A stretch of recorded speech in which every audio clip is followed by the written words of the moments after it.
Shalom Bapak Ibu Saudara terkasih dalam nama Tuhan Yesus. Apa kabarnya hari ini? Saya harap saudara luar biasa dalam perlindungan Tuhan Yesus. Amin. Kali ini kita akan mendengar dan melihat satu video tentang para YouTuber mualaf yang saat ini sudah berhenti. Yang dahulunya sering menyediakan konten-konten bagaimana mereka menjadi mualaf, namun saat ini mereka sudah tidak lagi membuat konten-konten seperti itu. Dan marilah kita sebagai orang Kristen menjadikan video ini sebagai pembelajaran bagi kita, agar kiranya kita juga lebih memperdalam kekristenan kita di dalam Tuhan Yesus. Bagaimana videonya? Mari kita lihat bersama-sama. Assalamualaikum, apa kabar semua? Saya Hashim. Hari ini saya nak bahas mengenai YouTuber Korea yang telah memeluk Islam kemudian menyepi.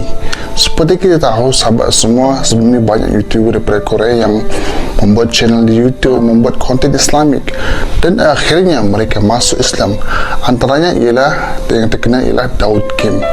Sahabat semua, selepas beberapa bulan dari mereka yang upload video mengenai konten Islamik, tiba-tiba akhir ini channel mereka yang sebelumnya aktif kini telah sendu dengan delete sebahagian daripada mereka, dengan delete video yang lama. Dan ada yang sebelum ni YouTuber perempuan memakai tudung, lama kelamaan menghilang, tiba-tiba tidak pakai tudung lagi. Hari ini saya nak bahas satu persatu YouTuber yang keluar daripada Islam dan tidak lagi membuat konten Islamik.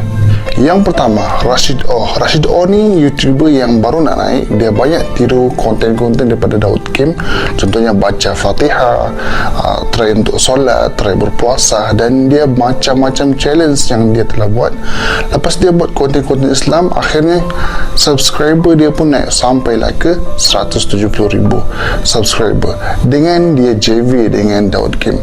Dan selepas itu dia menyepi buat konten Islamik menggunakan agama sebagai mainan.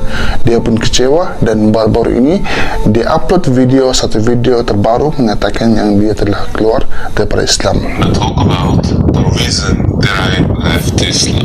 Dia cakap Islam di Korea hanyalah sebuah bisnes. Dia cakap Islam di Korea hanyalah sebuah bisnes. Dia cakap Islam di Korea hanyalah sebuah bisnes dan tidak berbuat apa-apa. Sekarang dia tukar nama YouTube dia dengan YouTube yang baru dan membuat konten yang lain pula, itu konten gaming.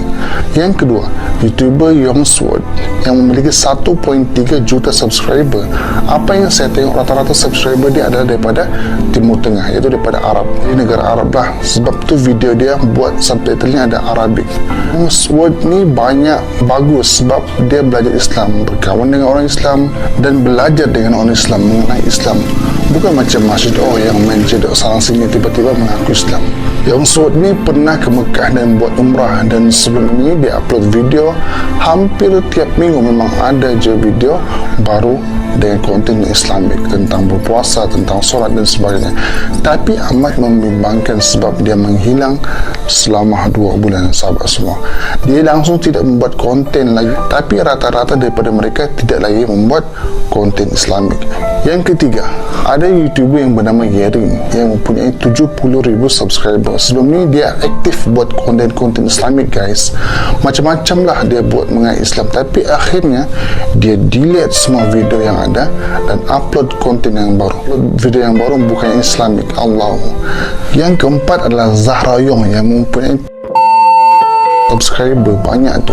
Yang ni awal-awal buat YouTube daripada sebelum Islam sehinggalah kepada Islam, dan akhirnya daripada memakai tudung sehinggalah ia tidak memakai tudung. Dia aktif membuat konten-konten Islamik, tapi akhirnya sahabat semua, dia delete semua video-video dia yang berkaitan dengan Islam dan hanya tinggalkan video yang tidak ada kaitan dengan Islam. Lepas lama dia menghilang, tiba-tiba dia buat penampilan yang baru dengan tidak lagi memakai hijab, iaitu memakai tudung. Allahu, dugaan sahabat semua, mereka menggunakan agama itu, penunggang agama, menggunakan Islam sebagai medan untuk mencari duit, itu sebagai medan untuk dan membuat konten Islamik.